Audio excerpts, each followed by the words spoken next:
네, 하나님 말씀입니다. 하나님 말씀 요한계시록 12장 7절에서 17절까지 말씀을 한 절씩 교독하도록 하겠습니다.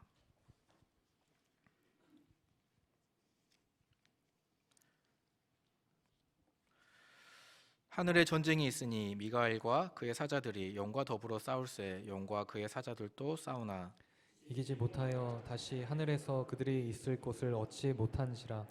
큰 용이 내쫓기니 예뱀 곧 마귀라고도 하고 사탄이라고도 하며 온 천하를 꿰는 자라. 그가 땅으로 내쫓기니 그의 사자들도 그와 함께 내쫓기니라. 내가 또 들으니 하늘에 큰 음성이 있어 이르되 이제 우리 하나님의 구원과 능력과 나라와 또 그의 그리스도의 권세가 나타났으니 우리 형제들을 참소하던 자 곧 우리 하나님 앞에서 밤낮 참소하던 자가 쫓겨났고 또 우리 형제들이 어린 양의 피와 자기들이 증언하는 말씀으로써 그를 이겼으니 그들은 죽기까지 자기들의 생명을 아끼지 아니하였도다. 그러므로 하늘과 그 가운데에 거하는 자들은 즐거워하라. 그러나 땅과 바다는 화 있을진저 이는 마귀가 자기의 때가 얼마 남지 않은 줄을 알므로 크게 분내어 너희에게 내려갔음이라 하더라.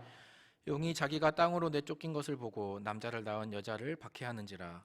그 여자가 큰 독수리의 두 날개를 받아 광야 자기 곳으로 날아가 거기서 그 뱀의 낯을 피하여 한 떼와 두 떼와 반 떼를 양육받음에 여자의 뒤에서 뱀이 그 입으로 물을 강같이 토하여 여자를 물에 떠내려 가게 하려 하되 땅이 여자를 도와 그 입을 벌려 용의 입에서 토한 강물을 삼키니. 함께 읽겠습니다. 용이 여자에게 분노하여 돌아가서 그 여자의 남은 자손 곧 하나님의 계명을 지키며 예수의 증거를 가진 자들과 더불어 싸우려고 바다 모래 위에 서 있더라. 아멘.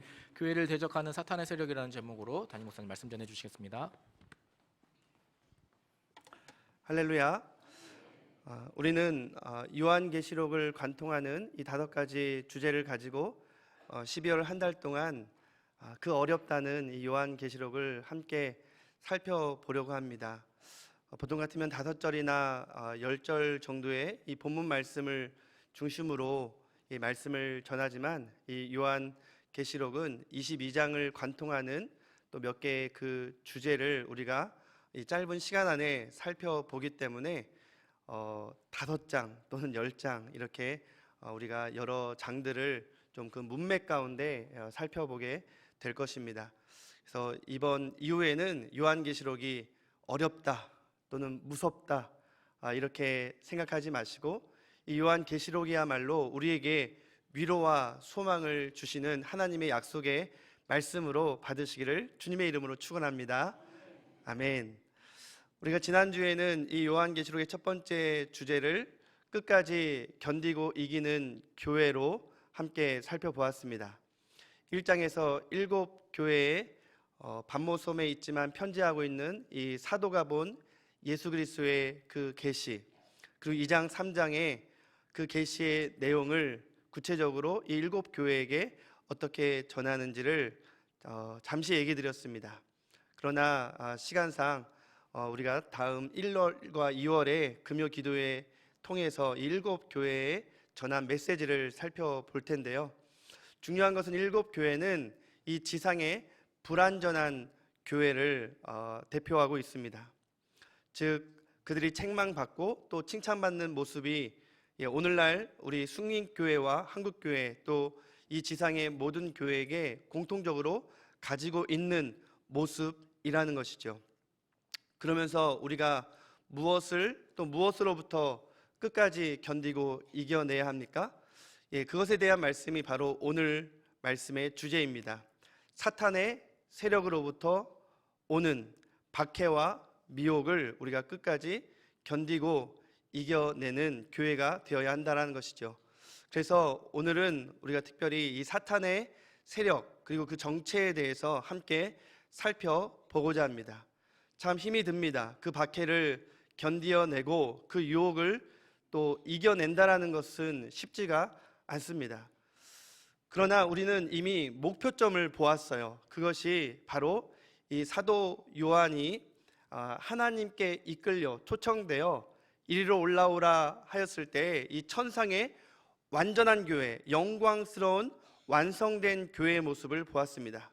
그 교회는 여전히 하나님 앞에 그리고 보좌에 앉으신 이 하나님과 그 어린 양께 예배하는 모습이었고, 내 생물과 24장로 이 천상의 모든 천군 천사를 비롯한 이 천상의 존재들은 물론 또 이 땅에 어린 양의 피로 인을 맞고 보호를 받아 선택된 하나님의 백성들, 즉 14만 4천 명이 함께 보좌에 앉으시니와 어린 양께 찬송과 존귀와 영광과 그 능력을 세세무궁토록 돌릴지어다라는 그러한 찬양과 예배의 모습을 우리는 보았습니다.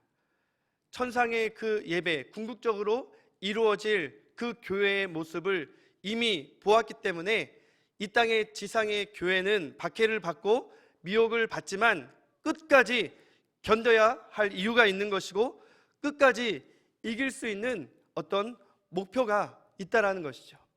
그래서 그 천상의 교회를 우리가 4장과 5장 그리고 7장 그리고 14장 15장, 우리 지난주만 하더라도 벌써 이 8장이라는 지상의 교회, 천상의 교회의 모습을 살펴보았습니다. 오늘 이 24장로가 이 천상에서 보좌에 앉으시니와 그 어린 양께 찬양하는 모습이 또 나옵니다. 조금 전에 언급하였던 천상의 교회의 그런 모습들은 곳곳에 틈틈이 울려 퍼지고 있는 것을 볼 수가 있습니다. 특별히 오늘 우리가 살펴볼 24장로의 찬양은 7개의 인재왕과 또 7개의 이 나팔 재앙이 거의 마무리되고 이 7번째 나팔이 울릴 때에 함께 그 24장로는 견디고 이겨내는 그 교회를 격려하고 응원하기 위해서 다시 한번 이 천상의 예배의 모습으로 하나님을 찬양하는 모습을 볼 수가 있습니다. 아직 재앙이 남아 있어요.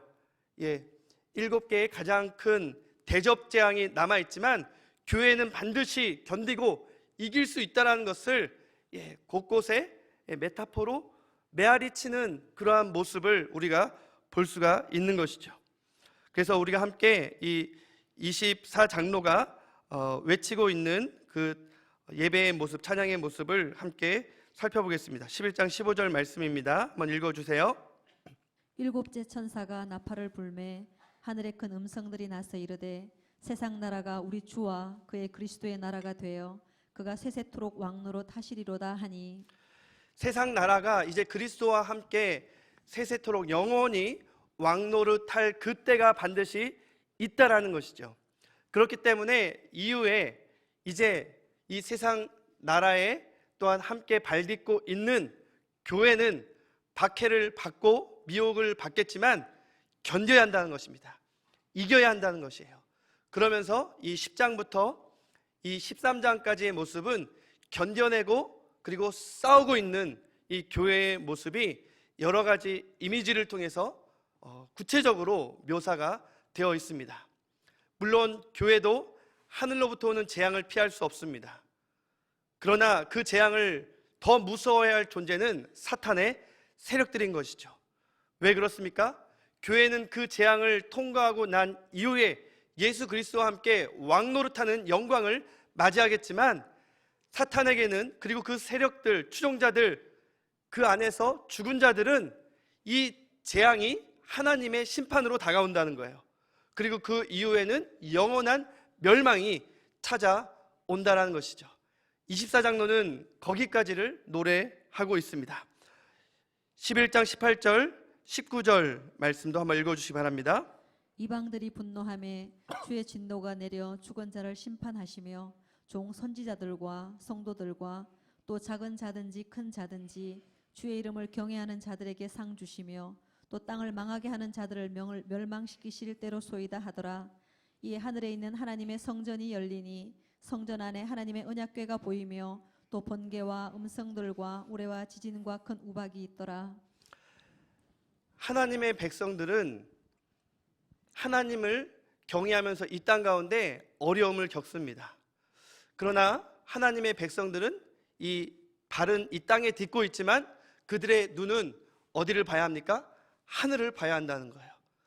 그들이 하늘을 바라볼 때 그 열린 하늘 사이로 열린 하나님의 성전이 보입니다. 그리고 그 열린 성전 사이로 하나님의 언약궤가 보인다는 것이죠. 희망의 메시지를 들려주고 있어요. 그리고 그 언약궤에서 우레와 음성과 번개, 지진, 이러한 것들은 재앙의 이미지지만, 이것은 멸망받는 사탄의 세력들에게는 재앙이지만, 그 재앙은 곧 하나님의 백성들에게는 그 재앙을 통과하고 난 이후에 하나님의 영광을 누릴 것이기 때문에 그 재앙이 곧 축복의 통로라는 것이죠.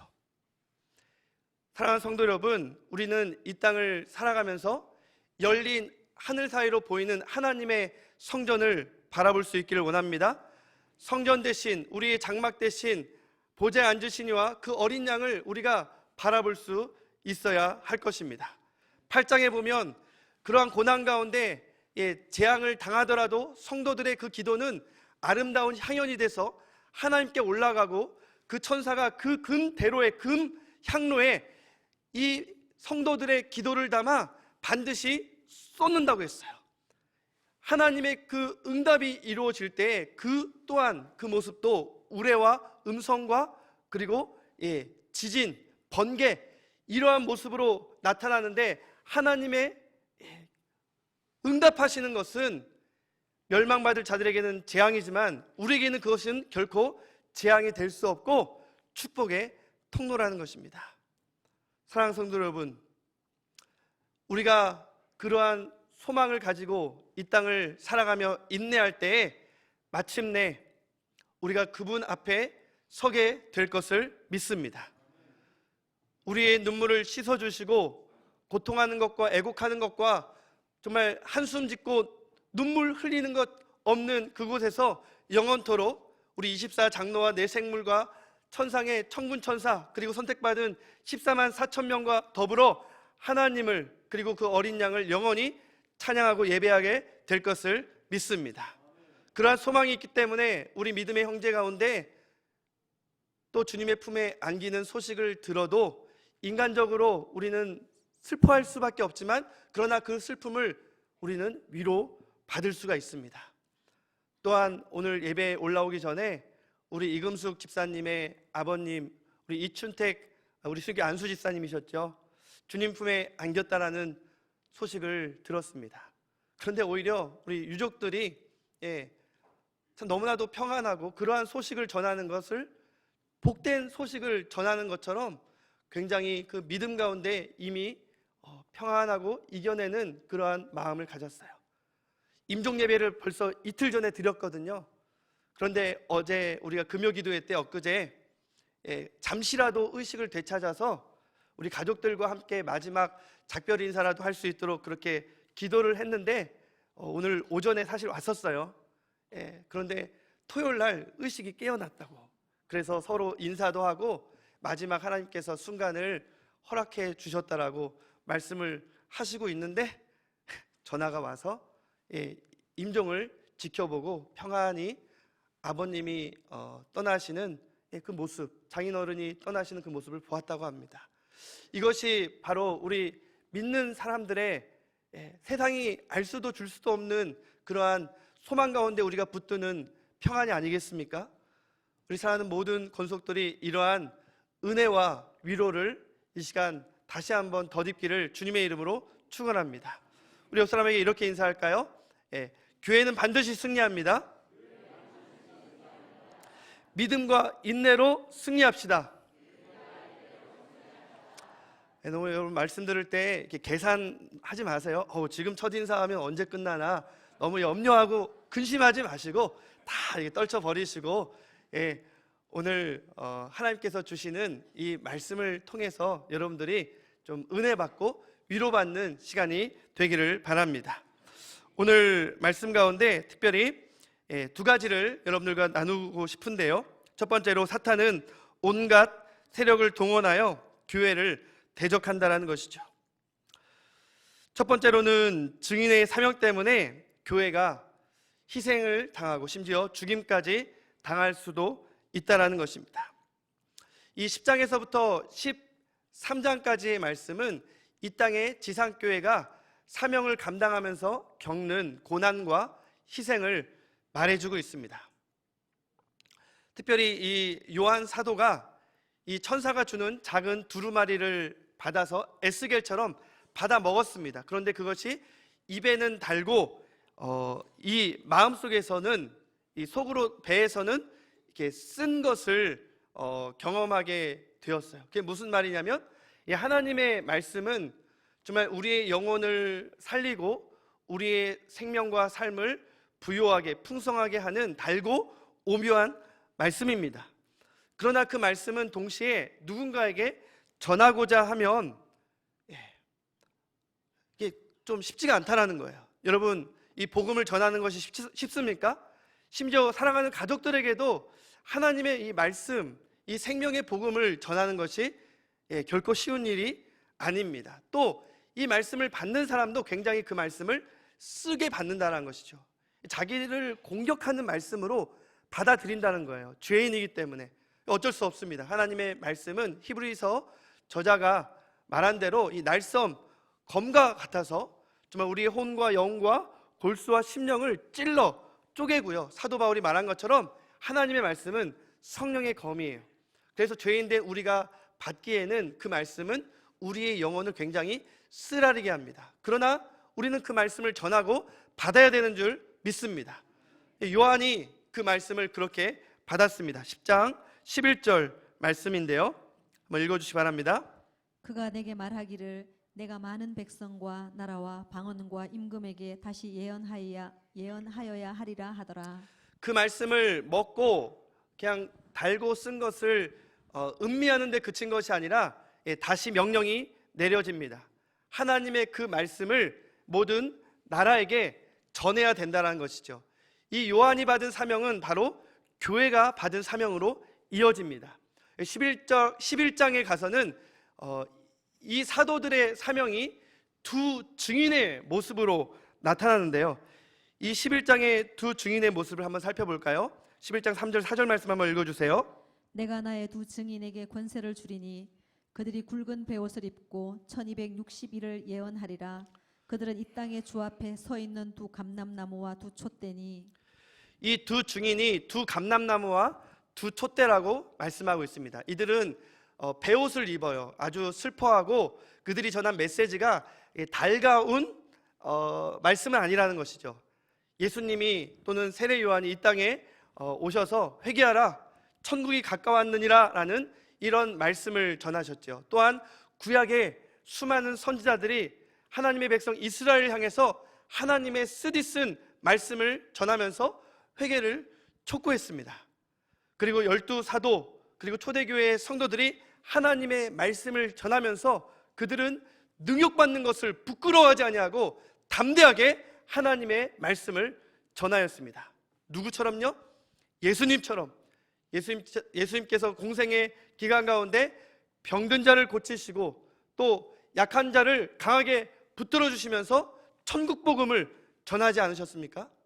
이처럼 이 두 증인은 구약 시대와 또한 신약 시대, 이 구약의 선지자들과 신약의 사도들 그리고 성도들을 총망라하는 하나님의 백성들, 즉 교회를 의미합니다. 그렇기 때문에 이 두 증인이 바로 두 감람나무다 그리고 두 촛대다라고 말을 합니다. 구약에서 감람나무는 늘 이스라엘 백성들을 상징했고요, 그리고 요한계시록에 와서 촛대는 누구를 가리킨다라고 지난주에 말씀드렸습니까? 교회. 오른손에 예수님께서 7별을 들고 계시고 그리고 예수님이 7 금촛대 사이를 지나가신다라고 말씀하십니다. 교회를 지키시고 보호하신다는 것이죠. 그런데 그 촛대는 곧 교회라라고 말씀하였어요. 에베소 교회를 향해서도 7 금촛대 사이를 지나가시는 이가 이 에베소 교회를 향해 책망하고 칭찬하는 것을 볼 수가 있습니다. 이 두 증인은 바로 교회라는 것입니다. 그런데 교회가 하나님의 말씀을 증거하는 그 사명을 감당하는데 이 끝이 좋지 않아요. 이 무적행에서 나오는 짐승에게 희생을 당합니다. 우리 7절 말씀 한번 읽어주실래요? 그들이 그 증언을 마칠 때에 무적행으로부터 올라오는 짐승이 그들과 더불어 전쟁을 일으켜 그들을 이기고 그들을 죽일 터인즉. 참 안타깝지 않습니까? 하나님의 그 말씀을 전하는 사명을 교회가 감당하는데 사탄이 그 교회를 가만히 두지 않는다는 거예요.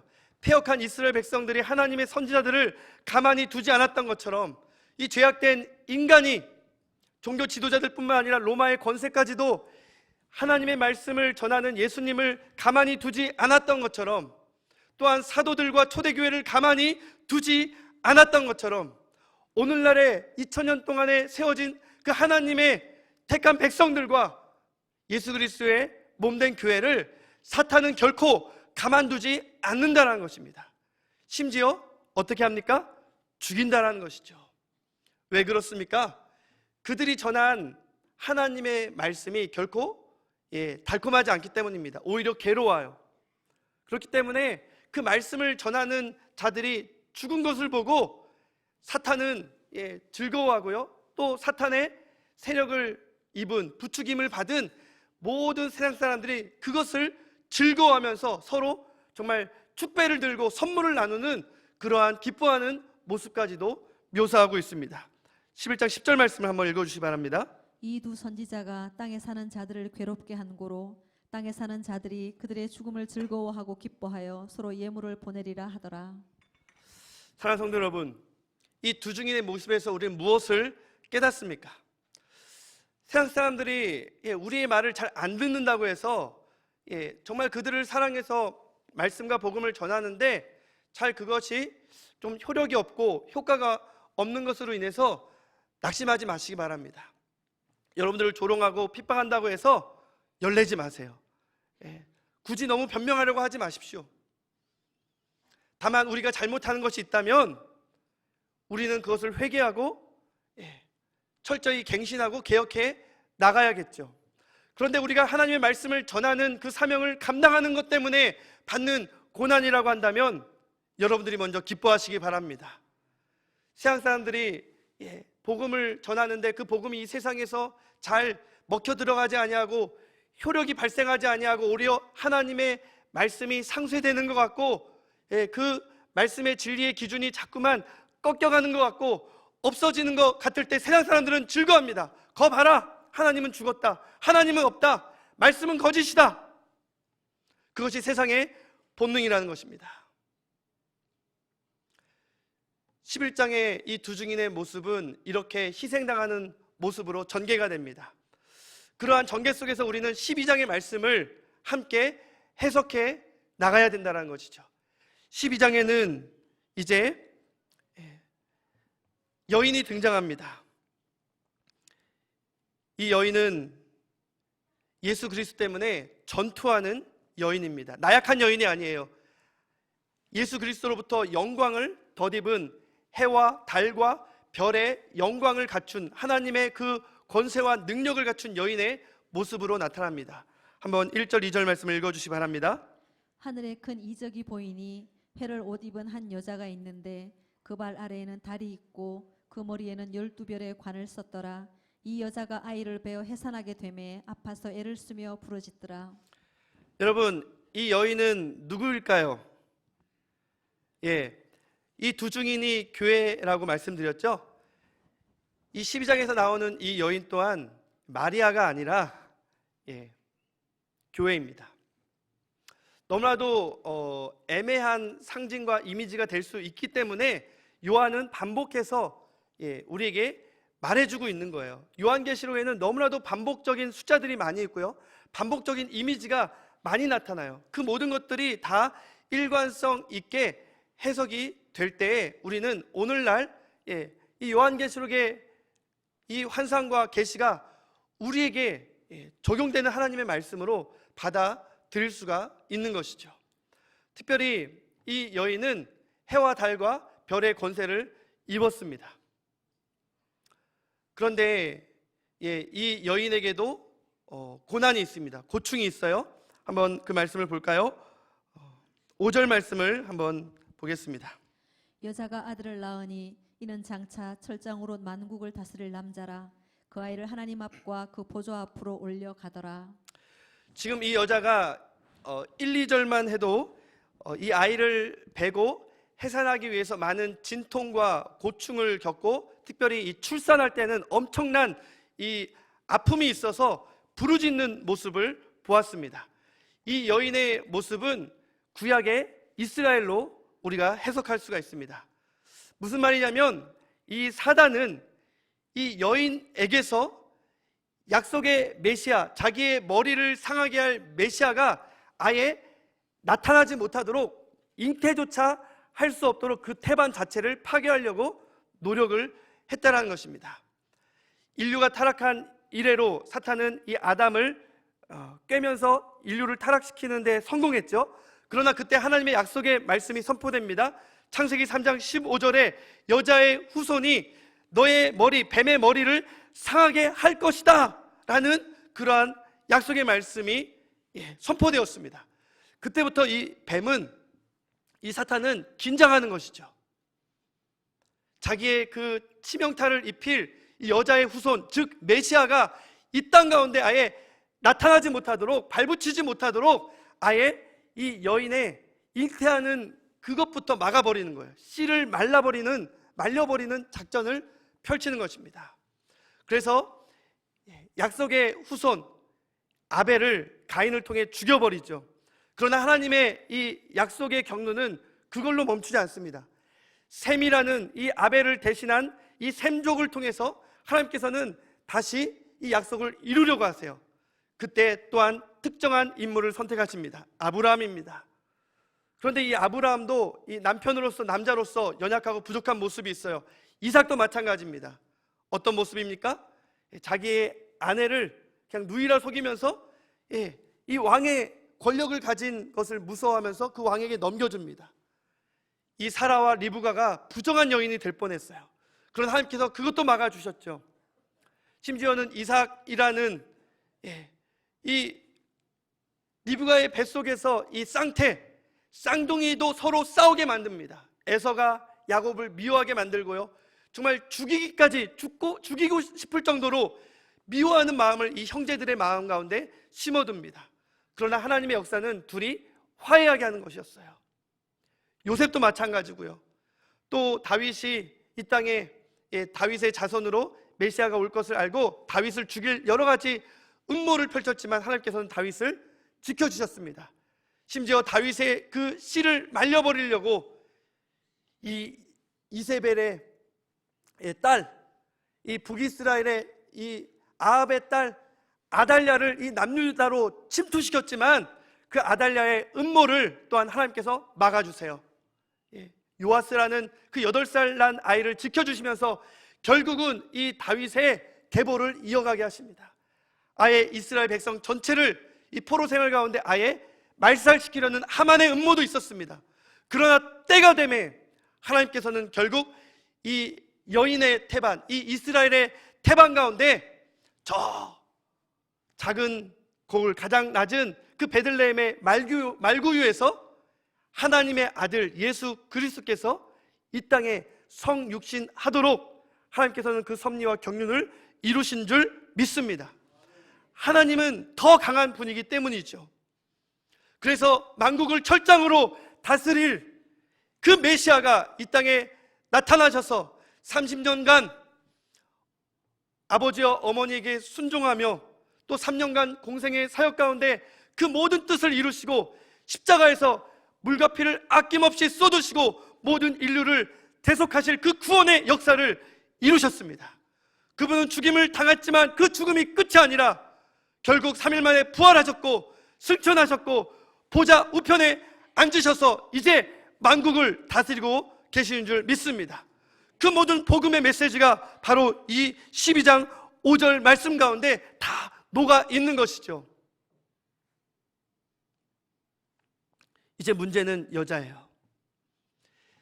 이 메시아를 잉태한 여자 이스라엘, 그리고 이 이스라엘은, 이 유대인들은 이제 한 민족과 혈통에 국한되지 아니하고 예수 그리스도께서 약속하신 그 성령을 그들이 받게 되었을 때에 그들은 이제 신약의 교회, 이방인들을 포함하는 하나님의 만국 백성들까지 하나님의 교회의 영역은 확대되었습니다.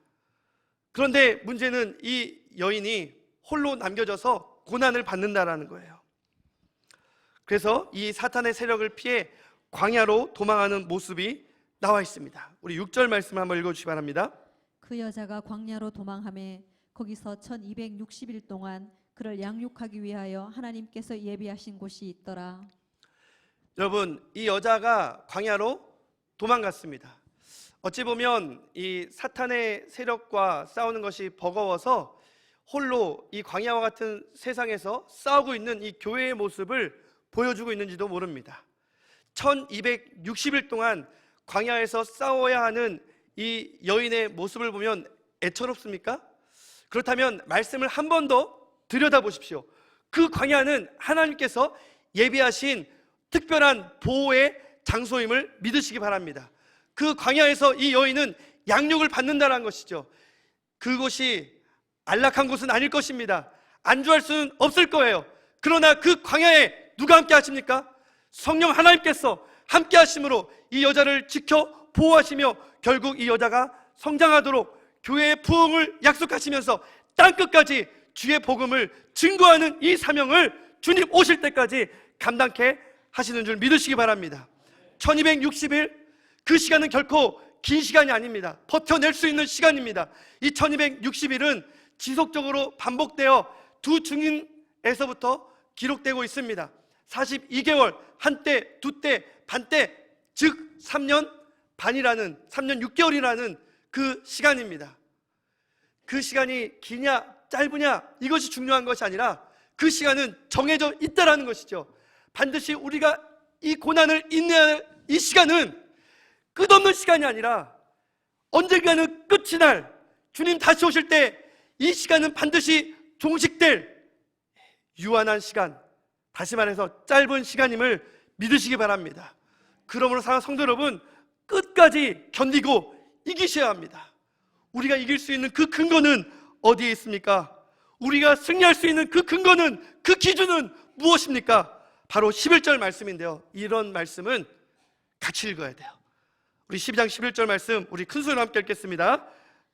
또 우리 형제들이 어린 양의 피와 자기들이 증언하는 말씀으로써 그를 이겼으니 그들은 죽기까지 자기들의 생명을 아끼지 아니하였도다. 아멘. 이 여인도 두 증인처럼 죽임을 당합니다. 생명을 아끼지 아니하고 말씀을 전합니다. 그러나 결국 이겼다라고 나와 있지 않습니까? 무엇으로 이겼습니까? 예수 그리스도의 어린 양의 보혈로 이길 수 있음을 믿으시기 바랍니다. 오직 우리가 이길 수 있는 것은 우리의 지식과 우리의 경험과 우리의 의지가 아니라 오직 예수 그리스도의 그 보혈의 공로. 사탄은 우리를 끊임없이 참소하려고 하고 우리를 비방하고 우리를 핍박하지만 예수 그리스도의 보혈로 씻김받은 우리는 결코 사탄이 우리를 이길 수 없고 범할 수 없는 너무나도 소중한 존재임을 믿으시기 바랍니다. 또한 무엇으로 이길 수 있습니까? 말씀의 검, 성령의 검, 하나님의 말씀으로 우리는 이길 수 있다는 것입니다. 우리는 광야로 도망가서 그곳에서 연단을 받을 수밖에 없지만 이 광야와 같은 세상에서 예수 그리스도의 보혈과 말씀의 능력으로 끝까지 견디고 싸울 때 반드시 이기게 됨을 믿습니다. 이것이 우리의 소망인 것이죠. 그러므로 사랑하는 성도 여러분, 이 두 번째 여러분들께 선포하고 싶은 말씀은 교회는 반드시 그리스도의 영광을 회복할 것이라는 사실입니다. 교회는 하늘로 결국은 올라가겠지만 하늘의 이 공중 권세 잡은 사탄은 반드시 이 땅으로 쫓겨날 것이고, 아니 이미 쫓겨났고 이 땅, 이 세상이 아니라 앞으로 그 밑바닥이 없는 무적행으로 쫓겨나갈 것을 믿으시기 바랍니다. 성경은 그것을 우리에게 말씀하고 있는 것이죠. 사랑하는 성도 여러분, 11장에서 이 두 증인이 그저 희생당한 것이 마지막이 아닙니다. 순교의 피를 흘리는, 정말 박해당하는 교회의 이 모습, 그러나 그들이 결국 맞이하는 영광은 예수 그리스도가 우리에게 첫 열매가 되셔서 보여주신 바로 그 영광입니다. 어떤 영광입니까? 11장 11절 12절 말씀 한번 읽어주시기 바랍니다.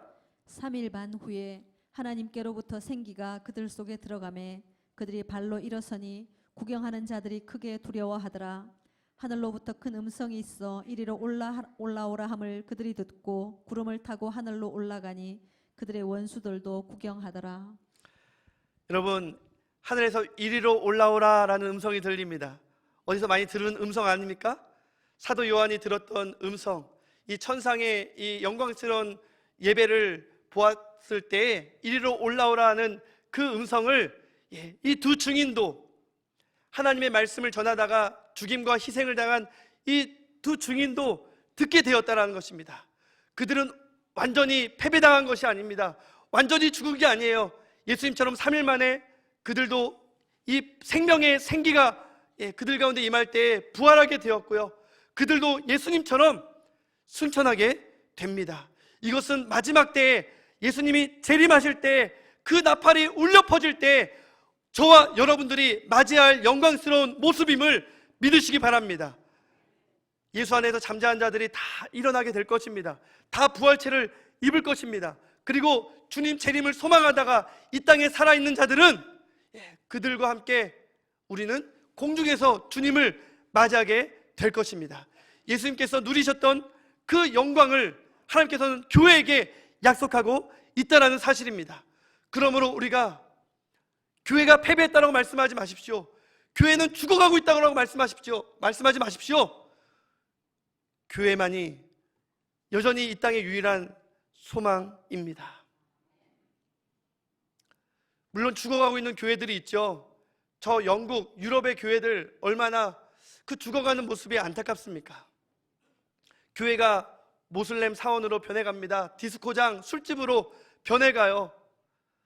그들만의 문제도 아니죠. 이제 미국과 한국의 교회도 그들의 모습처럼 이 건물만 덩그러니 남는 것이 아닐까. 이 젊은이들과 이 다음 세대들이 그냥 한순간에 무너지고 썰물처럼 빠져나가는 것이 아닐까. 참 그런 염려가 들 때가 있습니다. 이단은 이 교회의 피를 빨아먹고 그 생명이 끊어지기를 기다리는 그런 미혹한 영으로서 여전히 이 교회의 꽈리를 틀고 있고요, 이 목사님들의 이 영적인 권세가 약해지면서 마치 하나님의 그 권세, 약속의 말씀의 그 권세가 약해지는 것처럼 느껴집니다. 차별금지법, 또 인권이라는 이유로 그런 것들을 내세우면서 이제는 이 동성애자들이 자기들의 이 성적 취향을 마음껏 즐길 수 있는 시대, 그리고 그것을 뭐라고 지적하면, 죄라고 말을 한다면 그들이 상처를 받았을 경우 이것을 소송하면 어쩔 수 없이 엄청난 벌금과 또는 감금에 처해질 수밖에 없는 이러한 현실을 우리는 이제 맞닥뜨리고 있습니다. 이러한 세상 가운데 마치 교회는 죽어가는 것 같아요. 하나님은 이제 이 교회를 통해서 아무런 힘도 쓰지 못하는 것 같습니다. 그러나 반드시 기억하십시오. 마지막 날 우리가 끝까지 사명을 감당하다 보면 교회의 순결과 그 거룩을 우리가 지키면서 하나님의 말씀을 전하고 그 진리의 기준대로 살아가다 보면 주님 다시 오실 때 우리는 다시 부활의 영광, 승천의 영광, 공중에서 주님을 맞이하는 그 놀라운 영광을 맞이하게 될 것입니다. 그 세상 사람들은 그것을 다 그냥 지켜보는 것이죠. 그리고 두려워할 것입니다. 슬피 울며 이를 갈 것입니다. 그러한 영광의 그 순간을 우리가 바라본다면 현재 우리가 지금 당하고 있는 고난은 우리가 장차 맞이할 그 영광과 좋게 비교할 수 없는 것이기 때문에 우리는 견디고 이겨낼 수가 있다는 것입니다.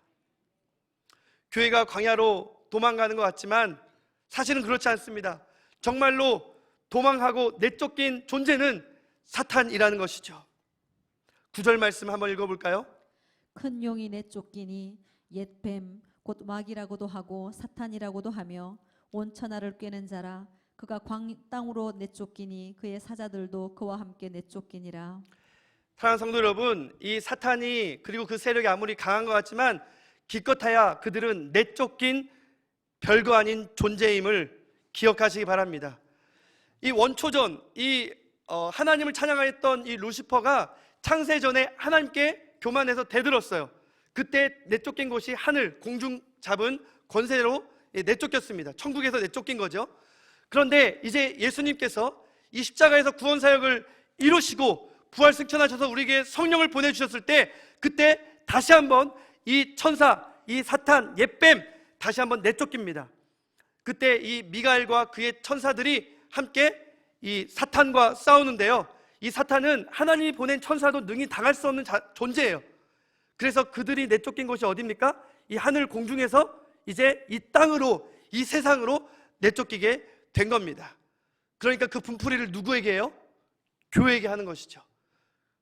박해를 하는 거예요. 미혹을 하는 거예요. 그래, 잘 됐다, 내가 누구 때문에 이 고생하는데 하면서 성도들을 그냥 끊임없이 박해하고 핍박하고 조롱하고 미혹하는 것입니다.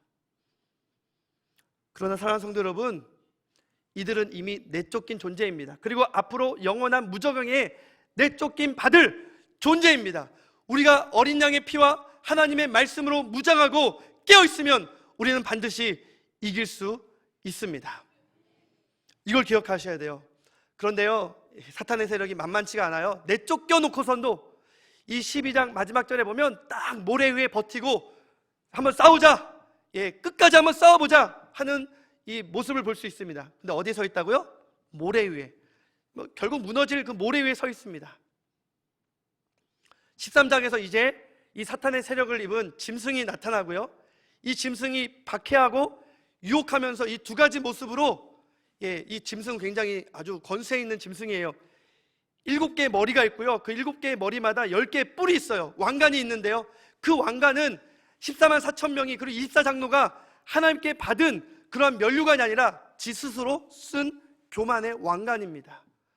이 정체가 누구냐, 적그리스도, 거짓 선지자 누구냐, 그걸 밝혀내려고 너무 애쓰지 마십시오. 하나님의 말씀의 진리를 거스리고 예수 그리스도를 대적하는 역사상 나타나는 모든 존재는 다 적그리스도요, 거짓 선지자임을 믿으시기 바랍니다. 이 요한 시대는 이 황제들이 바로 그런 사탄의 세력들이었고요, 또 이 교회를 부패하게 했던 교황의 세력들이 적그리스도요, 또 이 사탄의 세력들일 수 있습니다. 그런데 또 교회가 만일 미혹을 당해서 부패하고 타락하면 또 그런 부패하고 타락한 존재가 바로 이 거짓 선지자일 수가 있다는 것이죠. 또 지금 이 김정은, 또 시진핑, 중국과 북한에서 교회를 엄청나게 박해하고 있지 않습니까? 또 모슬렘 국가에서 또 엄청나게 기독교를 박해하고 있지 않습니까? 그럼 그들이 바로 이러한 열분 달린 짐승이라는 것입니다. 그렇다고 한다면 이 짐승의 표, 이 짐승의 표를 받은 사람들, 예수 그리스도의 그 피로 인침받고 하나님을 경외하는 이 교회 외에는 결국 다 이 사탄의 하수인 이 짐승이 만든 그 우상에게 절하게 되고요, 짐승의 표를 다 받게 되는 모습이 나옵니다. 왜냐하면 이 예수님의 재림이 가까이 올수록 사탄은 자기의 마지막 때가 가까이 왔음을 알고 이제 마지막 발악을 하는 것이죠. 박해는 더 심해질 것입니다. 굉장히 고단수로 유혹을 할 거예요. 그 모습이 12장 12절 13절의 모습입니다. 읽어주시기 바랍니다. 그러므로 하늘과 그 가운데에 거하는 자들은 즐거워하라.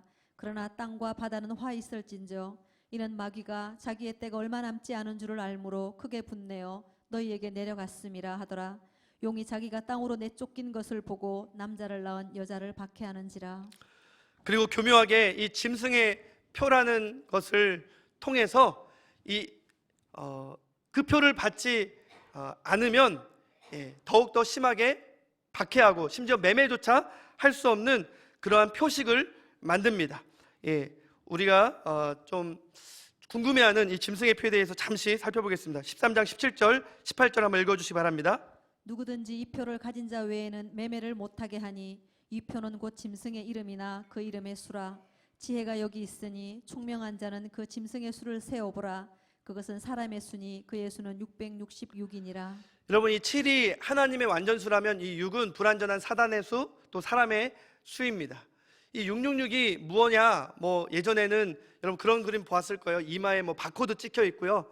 또 우리가 신용카드를 이렇게 상용화하기 전에는 이 신용카드가 마치 666인 것처럼 신용카드 쓰지 마라 뭐 이런 말도 있었습니다.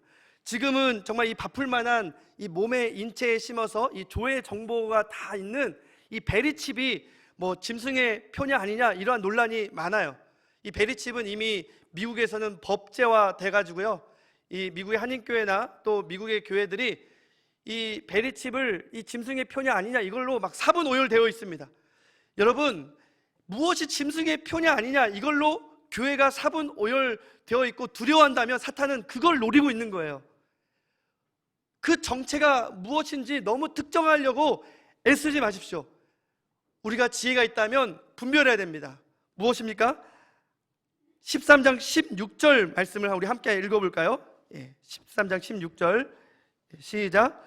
그가 모든 자 곧 작은 자나 큰 자나 부자나 가난한 자나 자유인이나 종들에게 그 오른손에나 이마에 표를 받게 하고, 이 짐승의 표가 어디 있습니까? 오른손과 이 이마에 있어요.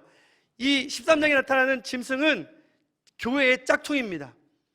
하나님의 권세를 입은 이 교회의 11장 12장의 모습을 13장에서 똑같이 따라하고 있는 건데요, 하나님의 백성 교회가 하나님으로부터 받은 너무나도 중요한 명령, 그것이 무엇입니까? 쉐마입니다.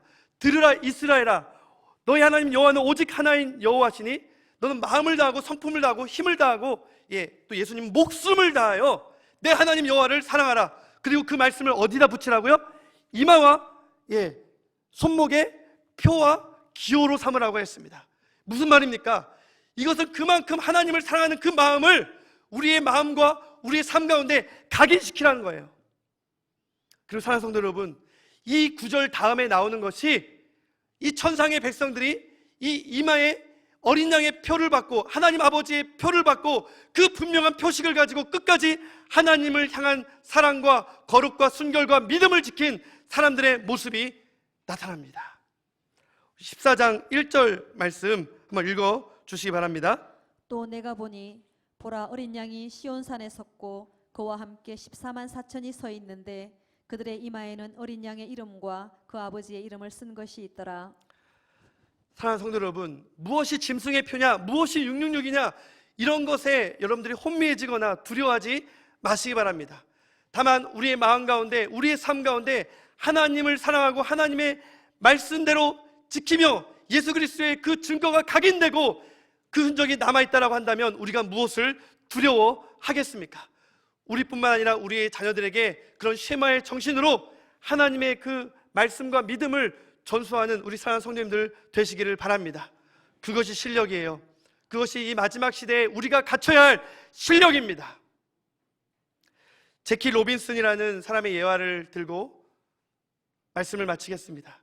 최초의 흑인 메이저 리거입니다. 처음에 이 경기에 임했을 때 관객들은 물론이거니와 같은 편 선수들도 흑인이 뭐 방망이 들고 저 원숭이 아니야? 놀려댔습니다. 온갖 수모와 조롱과 핍박을 당하면서도 그에게는 한 가지 목표가 있었습니다. 실력으로 승부하자. 그리고 그 신인으로 등단한 첫 해에 그는 신인왕을 받았고요, 두 번째에 그는 홈런왕과 타격왕과 도루왕을 다 휩쓸면서 MVP가 되었습니다. 그리고 선수 시절 내내 그의 인격과 삶과 그리고 그의 실력은 모든 사람들의 인정을 받았고, 무엇보다도 흑인들과 유색 인종들, 수많은 선수들 뿐만 아니라 수많은 사람들의 귀감과 희망이 되었습니다. 저는 이러한 제키 로빈슨의 모습이 오늘날 우리 한국교회 또 하나님의 백성들의 모습이 되어야 된다고 생각합니다.